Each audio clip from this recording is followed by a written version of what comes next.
Welcome back to the channel. Today, we're going to be talking about I promised you some videos about the transition from Windows 10 to Linux, and so this is my first installment. Whenever you're planning a major move like this, and planning is the key phrase here, we do want to take a step back and determine what it is we're going to do with it. Because if we don't have a plan, we could end up getting something that we don't like, we don't want, or worse yet, end up in a user community that is hostile to new users. So yeah, we don't want that. So you're going to hear me repeat some things over and over again today. But in Linux, though, you're not a user. In Linux, you are a creator, a problem solver, and a trailblazer a lot of times, or you can be. So yeah, meaning that you can customize it any way you want, and we'll talk about some of that. So what do we need to do? Let's just answer the question up front. What do we need to do to get ready to move from Windows 10 to Linux? If you're coming here and you decided that's where you want to go, great. If you're moving to Windows 11, well, that's fine. You don't need to watch this video. You're dismissed. But if you decided that you want to move to Linux, this is the right place to be. So this can appear a little bit, if you aren't familiar with Linux, you've never used it before, this can be a little daunting. There's a lot of choices. I mean, Linux is all about choice, but don't worry. Don't worry. We'll get through it together. I'm here to help you. I'm not here to tell you what to do. I'm here to help you decide what's best for you. So, and there's a lot to consider. There's a lot to learn, but good news, we have 18 months before Windows drops off, unless Microsoft extends it. So with a little planning and the right guidance, hopefully we'll be able to make this switch together frustration-free. So if you're ready to unleash the power of Linux, let's take a look. And the planning steps are real simple. In planning for Linux, this is the general outline that I will be following. And there's a series of videos that will be done on every step. And today is the first one. And that is, we need to plan our way through. We don't want to just pick up and start wandering aimlessly into the Linux realm and pick and choose stuff that isn't going to work for us, and then we have to backtrack. That's the reason why we plan, is we don't want to waste time with stuff that isn't going to work for us. And the second thing is, once we have kind of an idea of where we want to go, what are the choices of Linux distributions that a distribution is Linux together with all the utilities, the compilers, and everything that you need to make it useful is what actually forms a distribution. So distributions can come in many forms. There are some for IoT devices. There are some for servers. There's even cloud environments that are built specifically for Linux, which are designed to be cookie cutter. They're designed, to be replicatable easily, and quickly. And I mean within seconds. To have an instance up and running in the cloud. And then we have the desktop Linux, and that's the one we're going to be talking about today. So in the desktop realm, we also have to decide not only what distribution we're going to use, and by the way, there are between 400 and 600 distributions that are actively being written and supported and enhanced. So yeah, they're still around. You might see lists that say, oh no, there's 1,200, and there is, but most of those, half of them, are dead. They're not being used and developed anymore. People will sometimes develop a Linux distro, they lose interest in it, and then it just dies. And it just lays dormant until somebody decides to throw it off their repo platform and get rid of it. But anyway, so that's the next step. We need to decide what distro to use.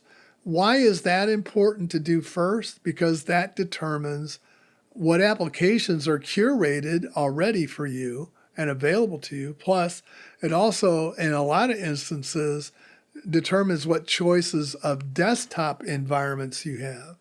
What's a desktop environment? Well, think of it as that is your UI UX, your user interface, user experience. So that is your graphical user interface, or GUI. A desktop environment includes everything you need. It has the window decorations, the buttons that open and close and make it full screen. It has the menu system that allows you to, there's a mechanism to find and locate applications to launch. And those applications will open in their own windows. You may have workspaces that allow you to have virtual desktops that you can move to. One workspace might be dedicated to development and may have a set of applications that pre-launch in that workspace. Yeah, like an editor or a complete IDE, integrated developer environment.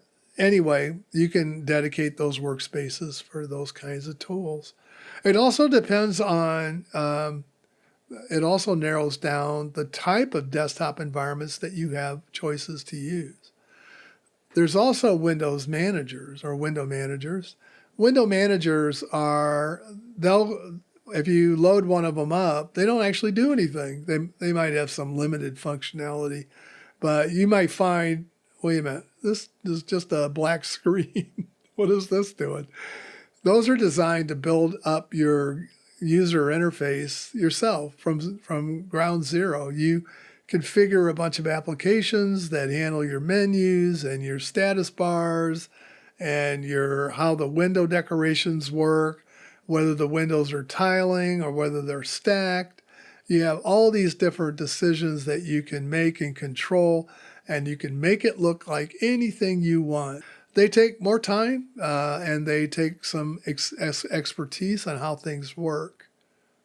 So probably not something we're going to jump into for beginning users. What we're going to do is get you started, get you up and running first. And then the next thing we need to know is the applications.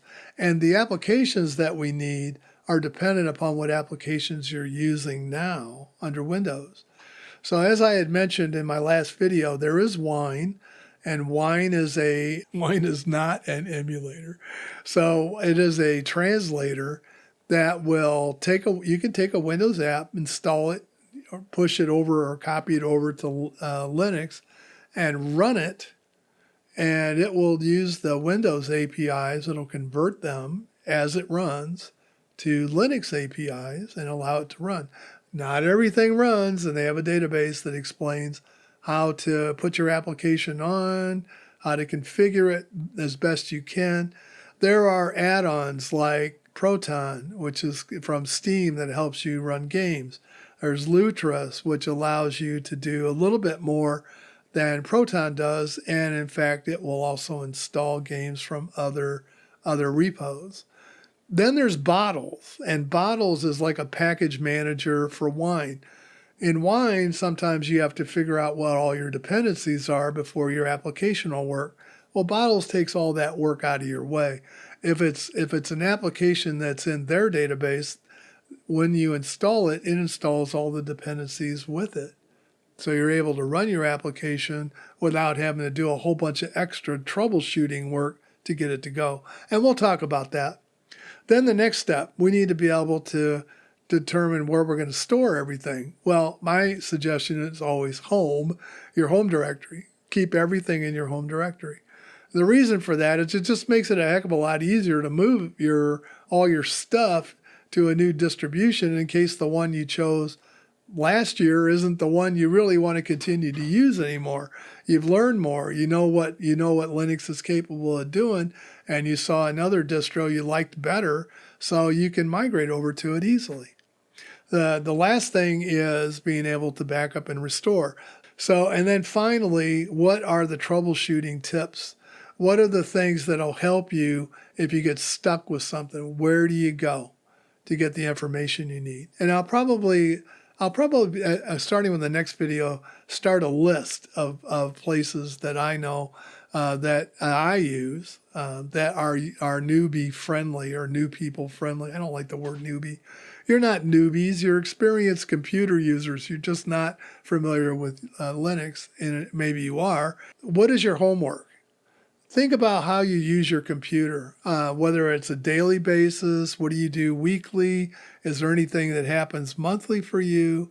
What do you do with it, with your machines? Do you watch videos? Do you play games? What applications do you use? Keep track of what you do, maybe for a week or two, and see what applications you're bringing up. All of us have stuff we've installed over time that we don't use. Don't count those. We don't care about that stuff. This is a good time to clean all that junk off, right? The stuff you're not using anymore. The other thing is that which applications can we find in wine or bottles that are supported that you can continue to run? That's always the best thing, right? I mean, if I can continue to use what I know, that makes it easier for me to transition. Later on, you may decide that, oh, well, I really would like the speed. And there's going to be some overhead even in a translator. So you may decide, well, I'd like to see what this does full speed. Let me see if I can find something equivalent on the Linux side that I'd be happy with. There's going to be applications that aren't supported under Linux. Let's face it. I mean, there's probably just as many packages under Windows as there is under Linux. I mean, Windows has a long history that goes way back too. So there's been a lot of active program development over time. And then finally, the last question is, once you've got all that together, do you want it to look like Windows? Or do you care? Are you willing to learn a new GUI or not?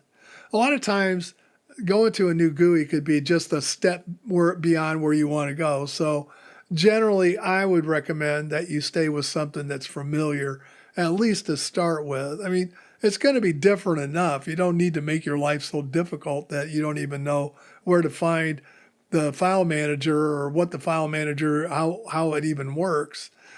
One thing that we'll need to cover in the basics is the three things, at least in troubleshooting, that will give you the most trouble under Linux. The first will be you've made choices to buy hardware for Windows, but you're going to have to look at the hardware choices you've made. And I'm talking about the peripheral devices that you have attached to your machine, not so much the CPU, the memory that you're using, or the drives that you're using. Those things are pretty widely supported.